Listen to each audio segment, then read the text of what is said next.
Beneath the turquoise waves of the Sulu Sea, the Philippines might be sitting on a fortune, a hidden empire of oil and gas worth more than $26 trillion. That's not a typo. That's enough wealth to transform the Philippines from an energy-dependent nation into an energy superpower.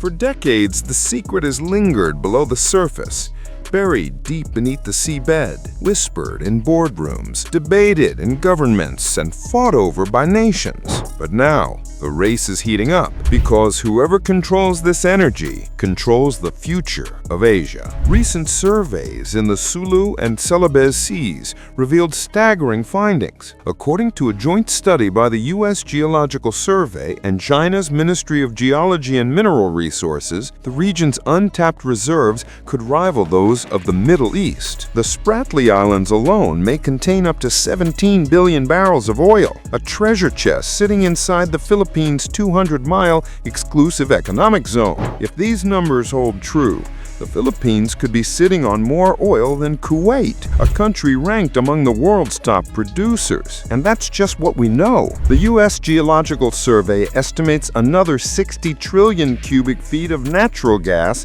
and 12 billion barrels of oil remain undiscovered beneath the South China Sea. Yet these vast riches lie in one of the world's most volatile and contested regions, where borders blur, patrols clash, and ambitions collide. So here's the burning question. Why are the world's most powerful nations, the US, China, and their allies, suddenly circling the Philippines like sharks in deep water? To understand this, we need to zoom out. The South China Sea isn't just a body of water. It's one of the world's busiest trade routes, carrying $3.4 trillion in goods every year. Beneath its surface lie oil, gas, and minerals that could redefine the balance of power in Asia, and everyone wants a piece. Between 2018 and 2025, a series of tense maritime standoffs erupted.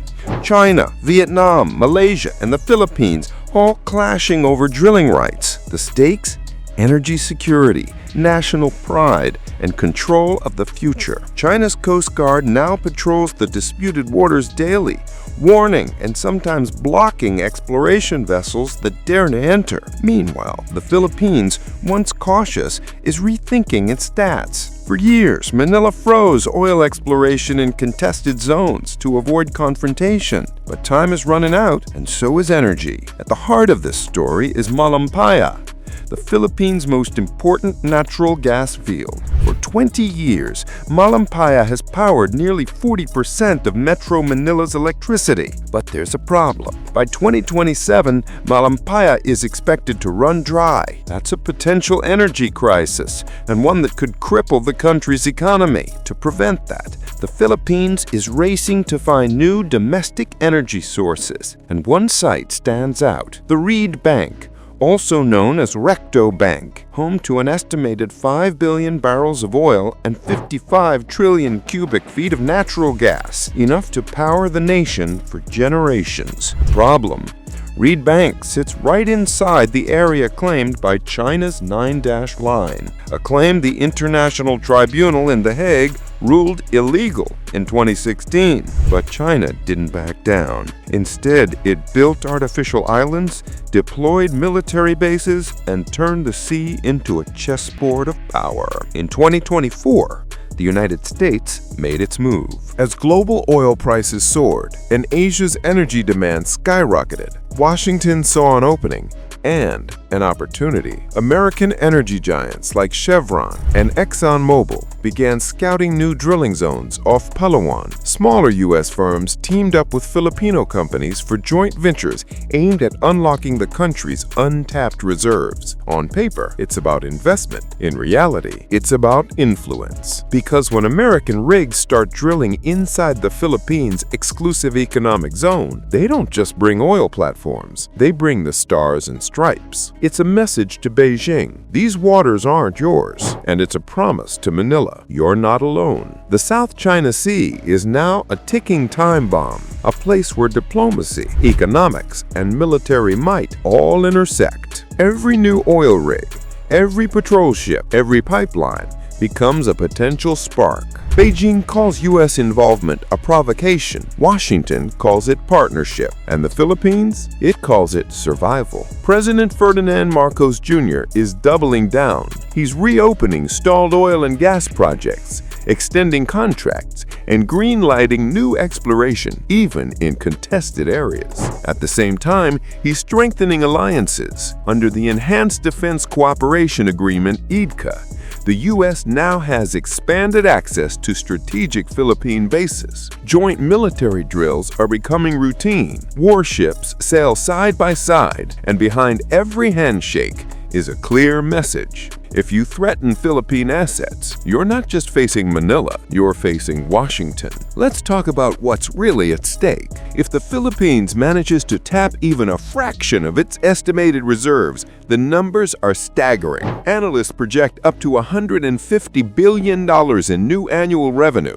pushing the country's GDP beyond Thailand's and making it the second largest economy in Southeast Asia. Energy independence would mean cheaper fuel, lower manufacturing costs, and less reliance on foreign imports. That means more factories staying on Philippine soil, more jobs, and more global investors eyeing the country as the next big industrial hub. Today, the energy sector contributes just 0.19% of the nation's GDP, but with full development, that number could skyrocket, reshaping the economy forever. And the ripple effects? Lower transportation costs, cheaper goods, reduced inflation, and higher household income. Every Filipino could feel the difference, not in statistics, but in their daily lives. The Philippines consumes nearly 500,000 barrels of oil per day, but produces less than 40,000. That gap is filled by expensive imports, a drain on national funds, and a vulnerability to global shocks. But it doesn't have to be this way. Across the country, new exploration efforts are underway. The Cadlo oil field, once dormant, is being revived. In the BARM region, new studies point to promising reserves in the Sulu Sea and Cotabato Basin, with an estimated 360 million barrels of oil equivalent still untouched. And here's the best part. These areas are uncontested, fully within Philippine territory. If the government can secure investment, build infrastructure, and ensure safety, the Philippines could finally flip the narrative from importer to exporter, from vulnerable to powerful. But energy isn't just about economics.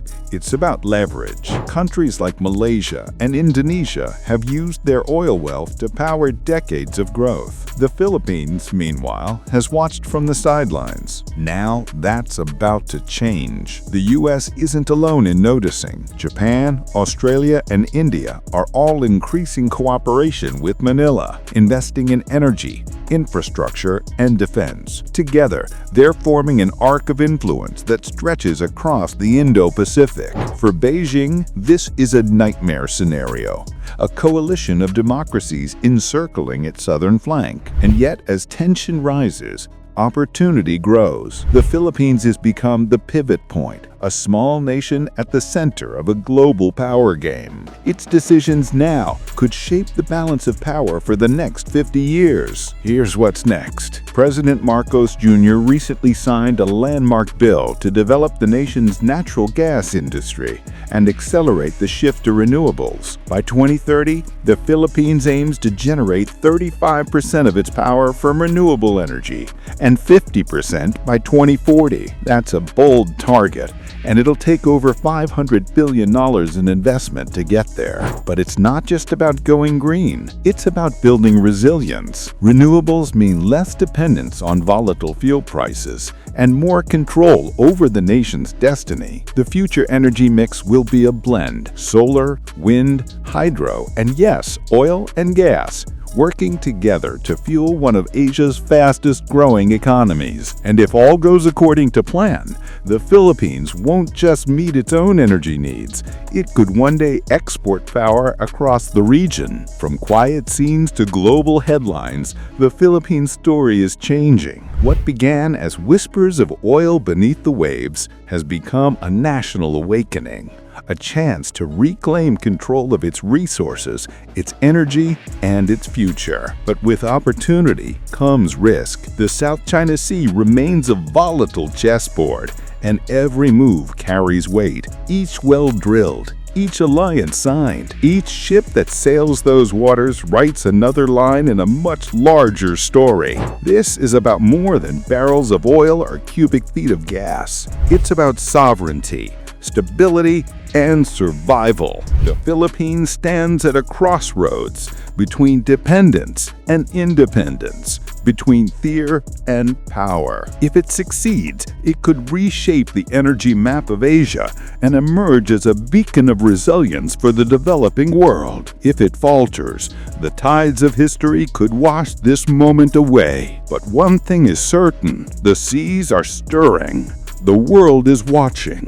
And beneath those deep blue waters lies not just oil and gas, but the future of an entire nation. The Philippines, a nation standing on a trillion-dollar treasure, and the courage to claim it might just define a new era.